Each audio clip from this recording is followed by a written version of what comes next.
Hello friends, welcome back to my channel. তোমরা আগের ভিডিওতে দেখেছো আমার ছেলে চলে গেল পড়তে।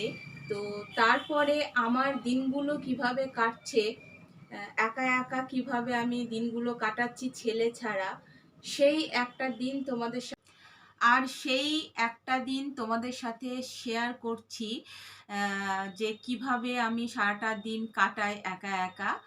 আর আমি তো মানে ছেলে চলে যাওয়ার পর কয়েকদিন আমি একদম রান্না করতে পারিনি। সিদ্ধ সিদ্ধ ভাত খেয়েছি, মানে কোনো রকমে বেঁচে থাকতে গেলে খেতে হয় যতটা, সেই ততটুকু। তো বেশ কয়েকদিন পর আজকে একটুখানি রান্না করার চেষ্টা করলাম।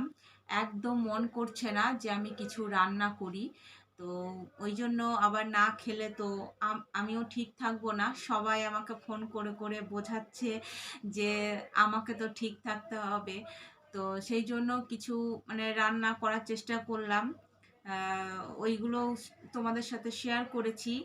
আর বন্ধুরা, যদি আমার ভিডিওটা ভালো লাগে তো লাইক করে দিও। লাইক করলে কি হয়, যে আরও ভিডিও বানানোর জন্য একটা অনুপ্রাণিত হই আমরা। তো অবশ্যই এটা লাইক করে দিও, পারলে একটা করে কমেন্ট করে দিও। আর নতুন বন্ধুরা যারা এখনও সাবস্ক্রাইব করনি আমার চ্যানেলটাকে, তারা প্লিজ সাবস্ক্রাইব করে দিও। আর পাশে থাকা বেল আইকনটা প্রেস করে দিও। তাহলে কি হবে, আমি যখন ভিডিও দেব তখন খুব তাড়াতাড়ি নোটিফিকেশন পেয়ে যাবে। তো চলো বন্ধুরা, আমার ভিডিওটা দেখতে থাকো। প্রথমে এই দেখো শাক নিয়ে এসেছি। সেই শাক এখন বেছে পরিষ্কার করব।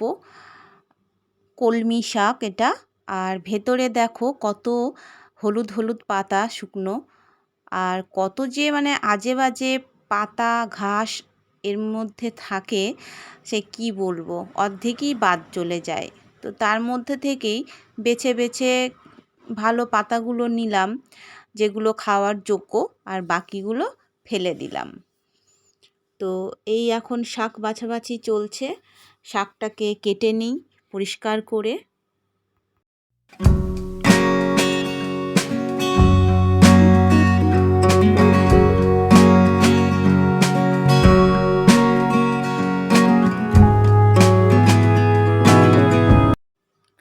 শাকটা বেছে নেওয়ার পর দেখো এইটুকু হলো, এক মুঠো। অনেক কিছু বাদ গেল। তো বুঝতেই পারছো কীরকম ব্যাপার। তো শুধু এই শাকটার মধ্যে বলেই নয়, আমি দেখেছি যে কোনো শাকের আটির মধ্যেই ঘাস দূর্বা অন্য কিছু গাছের পাতা এই সব দিয়ে শাকের আটি ভরে দেয়। তো এইভাবেই চলছে, কিছু করার নেই, কী আর করব। তো শাকটাকে কুচিয়ে নিচ্ছি। কলমি শাক আমার খেতে খুবই ভালো লাগে, কারণ শাকটা খুব সফট হয় রান্নার পর, ওই জন্য আমার না খুব ভালো লাগে খেতে। তো এই দেখো কুচিয়ে নিয়েছি শাকটা।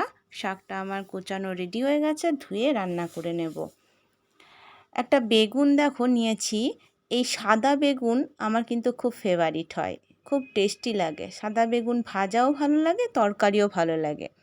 আমি বেগুন আর আলু দিয়ে একটা তরকারি করব সকালবেলা। রুটি লুচি, লুচির সাথে হয়তো অতটা ভালো লাগে না, তো রুটি পরোটা এইগুলোর সাথে কিন্তু ভালো লাগে খেতে। তো সেটাই করব তরকারিটা।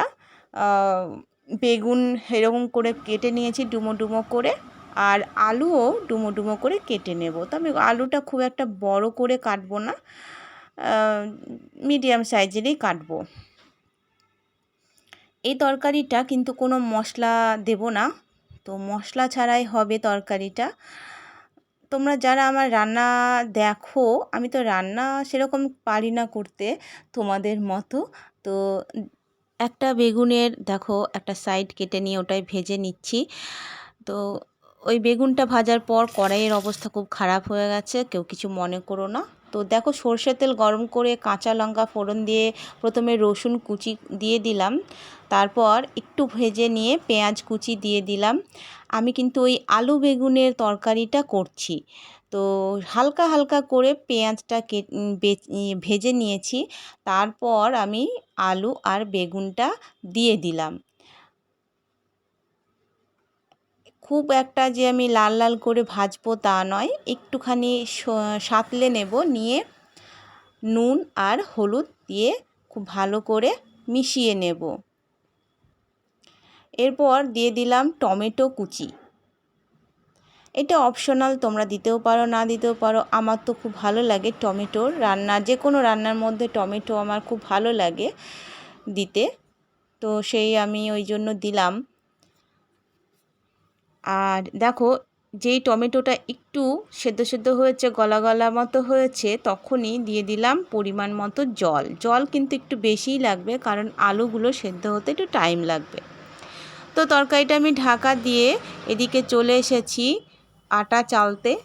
আটা এনে রেখেছে বেশ 2-1 দিন হয়ে গেল, তো ভাবলাম আটাটা চেলেই নিই, কারণ বর্ষাকাল, বলা যায় না কোনো সময়ে আটা কিন্তু পোকা লেগে যেতে পারে।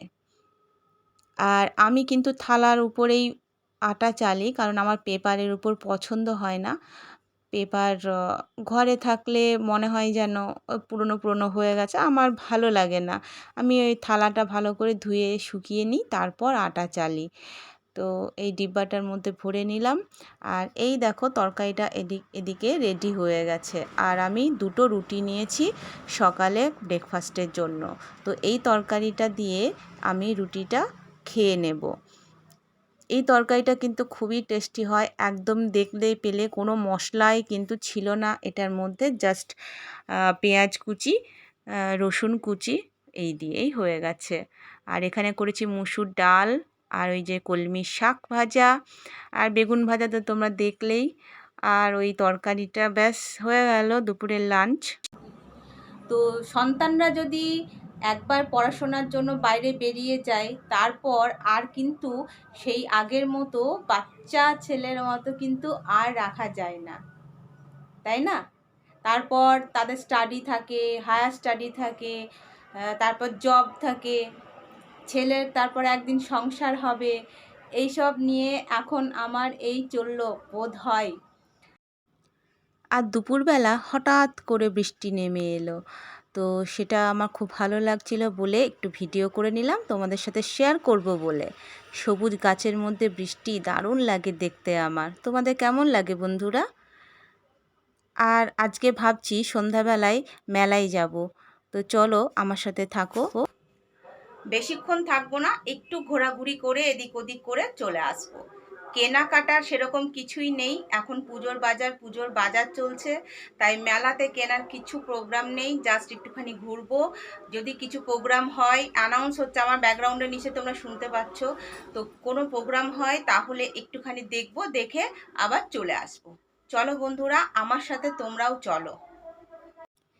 যেহেতু রবিবার জিম বন্ধ থাকে, তাই বাড়িতে আমি একদমই থাকতে পারছিলাম না, সেই জন্য মেলায় বেরিয়ে এলাম। তো দেখো কি সুন্দর এই মালাগুলো। তো তোমরা ভিডিওটা দেখতে থাকো, আমি আবার পরে আসছি।